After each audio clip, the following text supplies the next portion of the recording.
नमस्कार बहुत स्वागत है आपका। मैं हूं रीनू यादव और आप देख रहे हैं न्यूज 18 मध्य प्रदेश छत्तीसगढ़। आज से हम आपके लिए लाए हैं खबरों का डोज एक नए अंदाज में। अगले 20 मिनट में आप देखेंगे देश प्रदेश की वो तमाम खबरें जिनका सीधा सरोकार है आपसे। हर खबर अपने आप में मुकम्मल है, हर कहानी अपने आप में कंप्लीट है। संघर्ष की खबर, समाज की खबर, पहल की कहानी, पीड़ा की कहानी, यानी कि आपके जज्बात से जुड़ा सब कुछ। तो चलिए शुरू करते हैं 20 मिनट 20 खबर।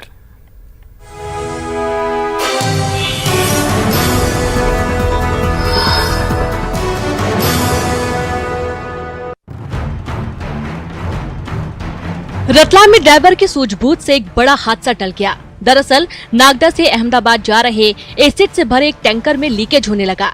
लीकेज का पता चलते ही ड्राइवर ने पहले ट्रक को एक ढाबे के पास रोका, गाड़ी रोककर मामला समझने की कोशिश की, लेकिन जब ड्राइवर को कुछ समझ नहीं आया तो उसने ट्रक स्टार्ट कर वहां आगे ले जाकर गाड़ी को जंगल में खड़ा कर दिया, जिसके बाद टैंकर से और ज्यादा गैस का रिसाव होने लगा, जिससे पूरे क्षेत्र में धुंध फैल गई। गैस ने काफी लंबे क्षेत्र को अपनी चपेट में ले लिया। गैस से आसपास के पेड़ और पौधों के पत्तों का कलर भी बदल गया। काफी देर की जद्दोजहद के बाद ड्राइवर ने मामले की जानकारी फायर ब्रिगेड को दी, जिसके बाद दमकल की टीम ने मौके पर पहुंचकर राहत और बचाव काम किया। सुधीर जैन, न्यूज 18 रतलाम।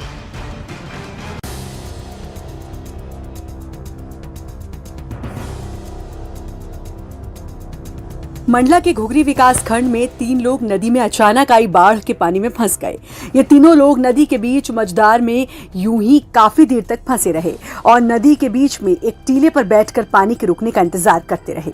लेकिन पानी का बहाव वक्त के साथ बढ़ता ही चला गया। जब लोगों की नजर इन पर पड़ी तो मामले की जानकारी पुलिस को दी गई। सूचना मिलते ही पुलिस भी मौके पर पहुंच गई। तीनों को पानी से निकालने का इंतजाम किया गया, लेकिन काफी देर तक इन लोगों की जान सांसत में फंसी रही। आपको बता दें कि जिले में लगातार बारिश का दौर जारी है।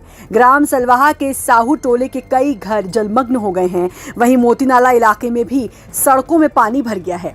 लगातार हो रही झमाझम बारिश से नदी नाले उफान पर हैं। वहीं बरसात के चलते लालपुर, नेवसा, नरहरगंज फेंस सेंचुरी मार्ग को बंद कर दिया गया है। कृष्णा साहू, न्यूज 18 मंडला।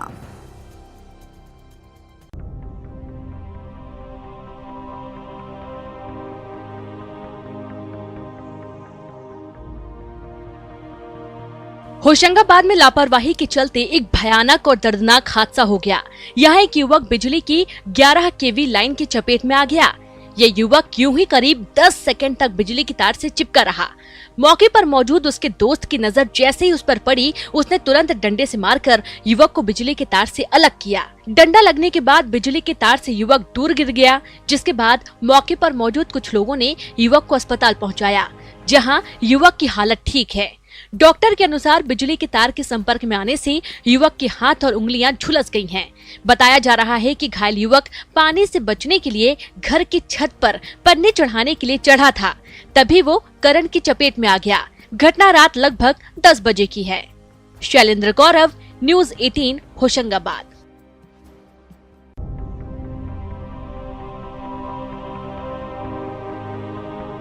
जिन पुलिस वालों पर शहर की सुरक्षा और शांति का जिम्मा है, वही अगर बेपरवाह और लापरवाह हो जाएं, तो क्या होगा? क्या होगा? बेड़ा गर्क होगा। रीवा में भी कुछ पुलिस वाले शहर का बेड़ा गर्क करने में तुले हुए हैं।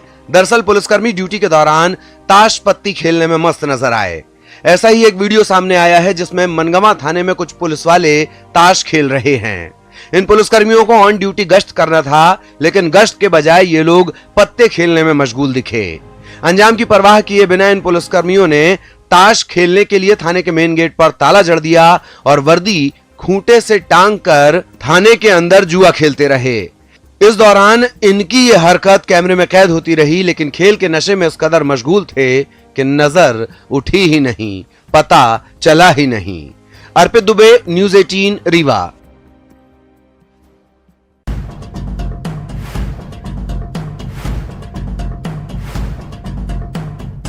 बैतूल में 2 लड़कियों ने मिलकर 2 मंचलों का भूत उतार दिया।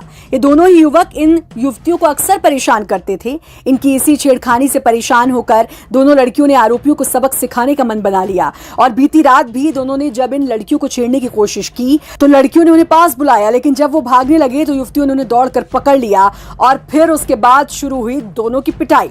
लड़कियों के इस काम में मौके पर मौजूद लोगों ने भी साथ दिया और दोनों लड़कों की जमकर पिटाई कर दी। लोगों ने आरोपियों से लड़कियों के पैर पकड़कर माफी मांगने को भी कहा। काफी देर तक यूं ही सड़क पर तमाशा चलता रहा और दोनों मनचले पिटते रहे। लड़कियां कभी थप्पड़ जड़ती तो कभी चप्पल से पिटाई करती। लड़कियों ने जब पूरी तरह दिल की भड़ास निकाल ली उसके बाद मामला शांत हुआ। ये लड़कियां मजदूरी कर अपना और अपने परिवार का घर चलाती हैं। ऋषु नायडू, न्यूज़ 18 बैतूल।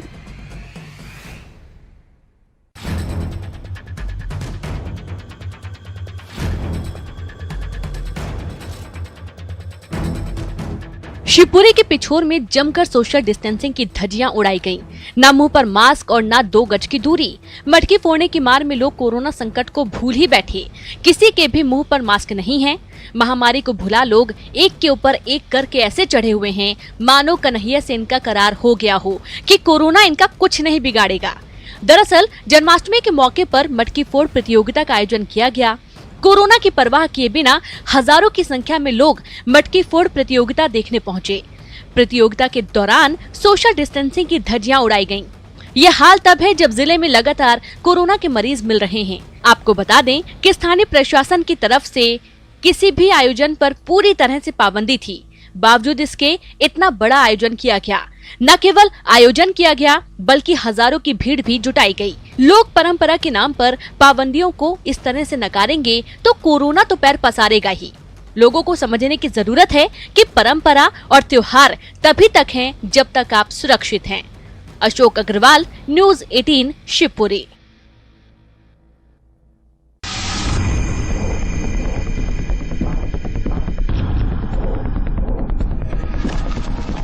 सिवनी में दर्दनाक हादसे की तस्वीर सामने आई। यहां NH 7 पर 2 ट्रकों में जोरदार टक्कर हो गई। इसके चलते दोनों ही ट्रकों में आग लग गई। आग लगने के बाद दोनों ट्रक धू धू कर जलने लगे। इस हादसे में ट्रक ड्राइवर समेत 2 लोगों की मौत हो गई। 3 लोग बुरी तरह झुलस गए। घायलों को अस्पताल में भर्ती कराया गया। घटना छपारा थाने के बंजारी घाटी की है। हादसे की सूचना मिलते ही दमकल मौके पर पहुंची और आग बुझाने की कोशिश की, लेकिन तब तक दोनों ट्रक पूरी तरह जलकर खाक हो गए थे। तस्वीर में आप देख सकते हैं कि टक्कर के बाद एक ट्रक किस तरह से पलट गया और उसमें आग लग गई। ट्रकों में काफी सामान भी भरा था, वो भी ट्रक के साथ जलकर राख हो गया। आग की लपटें काफी ऊपर तक उठती रहीं। आग जिसने भी देखी वो हैरत में पड़ गया कि आखिर आग लग कैसे गई। अजहर कुरैशी, न्यूज़ 18 सिवनी।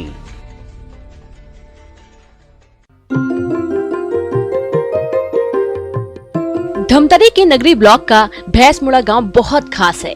दरअसल इस गांव में एक बरगद का पेड़ है जिसे 15 अगस्त 1947 को रोपा गया था। ये बरगद इस गांव को खास पहचान देता है। हर राष्ट्रीय पर्व के दिन इस पेड़ की पूजा होती है और तिरंगा भी यहाँ फहराया जाता है, जिसमें गांव के सभी लोग शामिल होते हैं। इतना ही नहीं, गांव की पंचायत की सारी बैठकें यही होती हैं। यहाँ कोई भी मीटिंग होता है, गांव संबंधी हो या पंचायत से जुड़े हुए, जो भी निर्णय यहीं होता है। और 15 अगस्त तक ही हम सब ग्रामवासी यहाँ धूमधाम से झंडारोहण करते हैं। यही अहम फैसले भी लिए जाते हैं। ये बरगद का पेड़ हर फैसले का, हर बैठक का गवाह बनता है। बरगद के लिए गांव के बुजुर्गों में खास सम्मान है और ये सम्मान का संस्कार पीढ़ी दर पीढ़ी विरासत के तौर पर आगे बढ़ता जा रहा है। अभिषेक पांडे, न्यूज़ 18 धमतरी।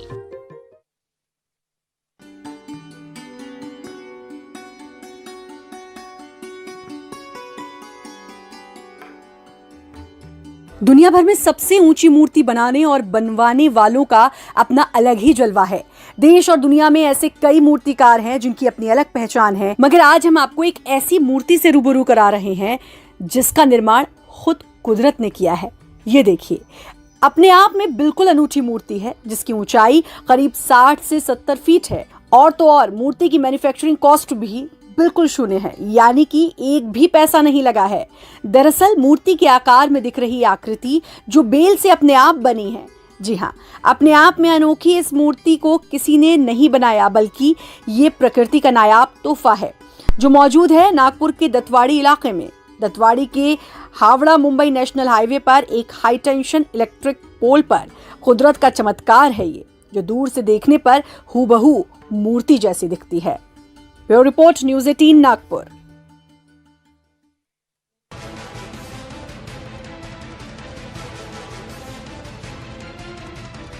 सुकमा जिले में जवानों की जाबाजी की एक और तस्वीर सामने आई है, जहां जवान उफनते नाले में गाड़ियों को पार लगवा रहे हैं। दरअसल चिंतलनार इलाके में जवान और नक्सलियों के बीच मुठभेड़ हो गई थी, जिसमें जवानों ने 4 नक्सलियों को मार गिराया, साथ ही मौके से हथियार भी बरामद किए। लेकिन जब जवान नक्सलियों के शव और हथियार लेकर लौटने लगे तो रास्ते में जगरगुंडा और चिंतलनार के बीच मुकरम नाला में फंस गए। बारिश के चलते नाला उफान पर था, लेकिन जवानों ने हिम्मत नहीं हारी और उफनते नाले को पार किया। जवानों ने हौसला दिखाया और पानी के बीच से गाड़ियों और शव को पार कराया। इस तरह हालातों को हराते हुए जवान अपने कैंप पहुँचे। सत्यनारायण चांडक, न्यूज़ 18 सुकमा। छत्तीसगढ़ के किसानों को भूपेश बघेल की सरकार ने बड़ी सौगात दी है। किसानों के हित में सरकार ने बड़ा फैसला लिया है। अब राज्य के किसानों को धान नहीं बेचने पर भी प्रोत्साहन राशि मिलेगी। बिना धान बेचे ही किसानों को न्याय योजना का लाभ मिलेगा। इसके लिए किसानों को रजिस्ट्रेशन करवाना अनिवार्य होगा। आपको बता दें कि राजीव गांधी न्याय योजना में किसानों को 10,000 रुपए प्रति एकड़ के हिसाब से पैसे देने का प्रावधान है। भूपेश बघेल सरकार के इस फैसले से राज्य के किसानों को बड़ी राहत मिलेगी। इससे पहले सरकार ने किसानों से गोबर खरीदने का फैसला लिया है, जिसकी चारों ओर चर्चा हो रही है। छत्तीसगढ़ किसानों से गोबर खरीदने वाला देश का पहला राज्य बन गया है। मुख्यमंत्री भूपेश बघेल ने पूर्व प्रधानमंत्री राजीव गांधी की पुण्यतिथि पर इस योजना को लॉन्च किया था। छत्तीसगढ़ सरकार ने राज्य में फसल उत्पादन को प्रोत्साहित करने और किसानों को उनकी उपज का सही दाम दिलाने के लिए राजीव गांधी किसान न्याय योजना की शुरुआत की है।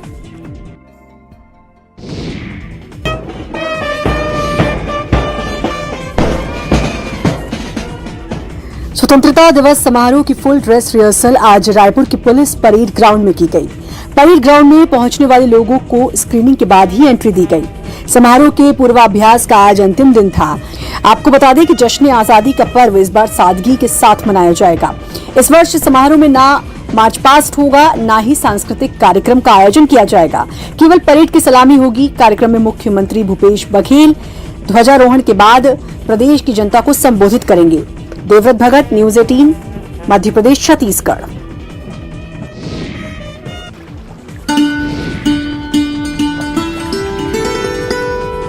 वैश्विक महामारी कोरोना की मार से कुछ भी अछूता नहीं है। कोरोना की मार देश के तीसरे सबसे ऊंचे वाटरफॉल जोग पर भी पड़ी है। जोग वाटरफॉल कर्नाटक के शिवमोगा में है और इसकी ऊंचाई 833 फीट है। यहाँ पर एक साथ 4 झरने गिरते हैं, जिनके नाम राजा, रानी, रोलर और रॉकेट है। इस मौसम में यह वाटरफॉल टूरिस्टों से गुलजार रहता था, लेकिन आजकल यहाँ सिर्फ 300 पर्यटक ही पहुँच रहे हैं। पिछले साल जून जुलाई के महीने में रोजाना 4 से 5 हजार तक पर्यटक आते थे, लेकिन कोरोना के चलते अब यहाँ दिन भर में 150 से 200 टूरिस्ट ही पहुँच रहे हैं। इनमें ज्यादातर लोकल टूरिस्ट ही हैं। Bureau report, news 18 network.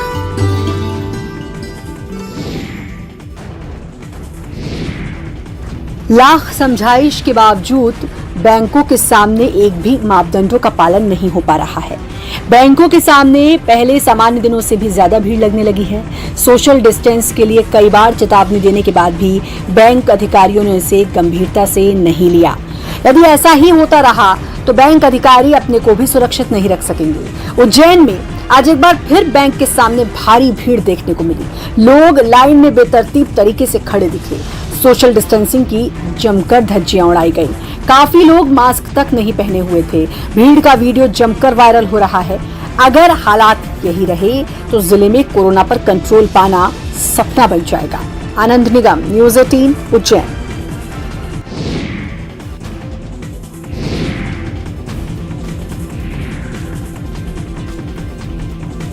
Shivpuri में पिछले 2 दिनों से लगातार बारिश ने सब तहस नहस कर दिया है। लगातार हो रही मूसलाधार बारिश की वजह से कई जगहों पर जल भराव की स्थिति हो गई है। सबसे ज्यादा खराब हालात संजय कॉलोनी के हैं, जहां लोगों के घरों में घुटने तक पानी भर गया है। घरों में पानी भरने से लोगों के घरों का सामान भी बर्बाद हो गया है। लोग या तो पलंग पर बैठकर समय बिता रहे हैं या फिर छतों पर वक्त गुजार रहे हैं। कोई मकान में घुसा पानी खाली करने में लगा हुआ है। हमारी गली में पानी भरा है और हम देखना पानी में से निकल रहा है, हमारे घरों में पानी भर रहा है। तो पार्षद से 100 बार करे आए, पार्षद के पास शिकायत कर, और वो सुनते भी नहीं है। दोनों पार्षद सन से करे आए शिकायत। गलियों में पानी भर गया, हमारे बच्चे नहीं निकल पा रहे, सामान के लिए परेशान हो रहे हैं। घरों में पानी भर गया है, गलियों में पानी भरा है। कुल मिलाकर बारिश ने लोगों को घरों में कैद रहने को मजबूर कर दिया है। वहीं नगरपालिका अधिकारियों को सूचना देने के बाद भी पानी निकालने की कोई व्यवस्था अभी तक नहीं की गई, जिसकी वजह से लोगों को परेशानियों का सामना करना पड़ रहा है। आलोक श्रीवास्तव, न्यूज़ 18 शिवपुरी। बाढ़ के पानी ने बदला रंग। दरभंगा के कई मोहल्लों में पिछले 20 दिन से घुटना भर पानी जमा है। घर आंगन से लेकर बेडरूम और किचन तक पानी पानी है। इस पानी के निकलने का कोई रास्ता नहीं दिख रहा और 20 दिन बाद पानी का रंग बदलकर न सिर्फ काला हो गया है, बल्कि इससे बदबू भी आने लगी है। इस सड़ांत के बीच आम लोग काफी मुश्किल से सांस ले पा रहे हैं, लेकिन दरभंगा वासियों का दुखड़ा सुनने वाला कोई नहीं। यहाँ तो भारी समस्या है। यहाँ जल जमाव, बाढ़ का जो पानी आ गया उसका निकासी का कोई व्यवस्था नहीं है और स्थानीय नेता इस पर कुछ नहीं कर रहे हैं।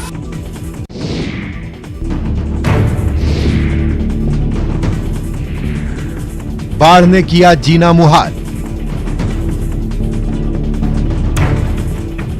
नूर नदी के कहर से समस्तीपुर के दर्जनों गांवों में हालात बदतर हो गए हैं। नूर नदी का जलस्तर बढ़ने से तमाम सड़कें डूब गई हैं। झोपड़ियों का बुरा हाल है। घर आंगन हर जगह पानी ही पानी है। 2007 के बाद इस साल आई भीषण बाढ़ ने सब कुछ तहस नहस करके रख दिया है। अब कहीं जगह नहीं बची है। इसके बावजूद ये बाढ़ प्रभावित ग्रामीण पानी के बीच जिंदगी की जंग लड़ने में जुटे हैं। बाढ़ की यहाँ पे भयावह स्थिति है। लगभग 200 घरों में पानी यहाँ पे घुस गया है और स्थानीय प्रतिनिधि हो या विधायक हो, उनके तरफ से किसी भी तरह का सुविधा मुहैया नहीं करा गया। यहाँ पे बगल में बांध टूट गया है।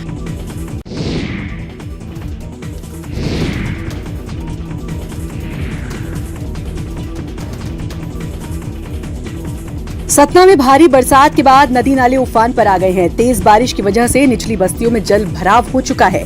कई जगह सड़कें तालाब में तब्दील हो गई हैं। सबसे ज्यादा खराब हालात नागौद और सतना शहर का है। नागौद का पुलिस थाना तो करीब आधा डूब ही चुका है और कई बाइक भी पानी में डूब गई हैं। वहीं सतना शहर के जेपीपुरम, बरहुत नगर, बघा सहित दर्जनों बस्तियों में जबरदस्त जलभराव हो गया है। नाली का पानी घरों में घुस रहा है तो कहीं नाले उफान पर हैं। ऐसे में नाला पार करते वक्त एक कार पानी के बहाव में बह गई है। हालांकि गनीमत ये रही कि कार थोड़ी दूर बहने के बाद रेलिंग में फंस गई। किसी तरह कार सवार ने बाहर निकलकर जान बचाई। हादसे से किसी को कोई नुकसान नहीं पहुंचा है। कार सवार गाड़ी से बाहर निकलकर पानी रुकने का इंतजार करता रहा। इंतजार इसलिए कि किसी तरह पानी रुके और वो अपनी गाड़ी को निकाल सके। शिवेंद्र बघेल, न्यूज़ 18 सतना।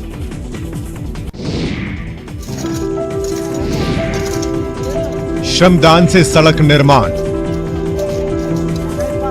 जब प्रशासन ने मुंह मोड़ा तो ग्रामीणों ने खुद फावड़ा उठा लिया। ये नजारा है हजारीबाग के पुरनाडीह गांव का। आसपास के दर्जनों गांवों में आने जाने के लिए एकमात्र रास्ता ही है, लेकिन मॉनसून के दिनों में इस रास्ते से आना जाना मुश्किल हो जाता है। ऐसे में लाख गुहार के बावजूद जब प्रशासन ने फरियाद नहीं सुनी तो स्थानीय ग्रामीणों ने खुद फावड़ा उठा लिया और सामूहिक श्रमदान के जरिए ये मोरम सड़क बना डाली। हम लोग के गांव में बहुत दिन से यह रोड का समस्या है तो चल रहा है, लेकिन हम लोग सभी ग्रामीण मिल करके एक उत्सुकता पूर्वक हम लोग श्रमदान और ग्रामीण चंदा के द्वारा यह रास्ता मरम्मती का कार्य हम लोग ने किया।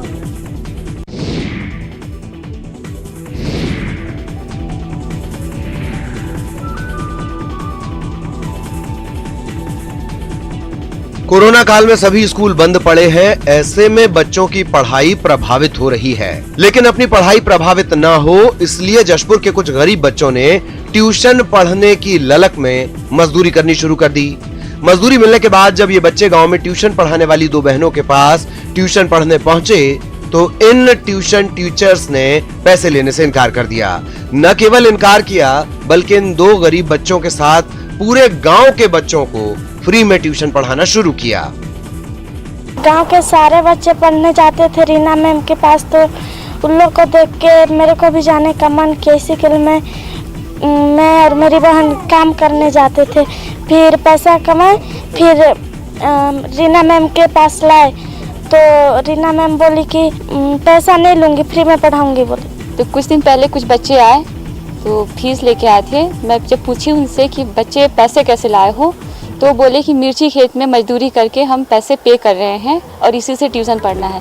तो ये सुन के मुझे अच्छा नहीं लगा।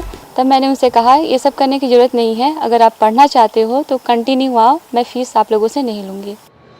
निःशुल्क ट्यूशन के पहले बच्चों को सैनिटाइज भी किया जाता है, उन्हें सोशल डिस्टेंसिंग के साथ शिक्षित भी किया जा रहा है।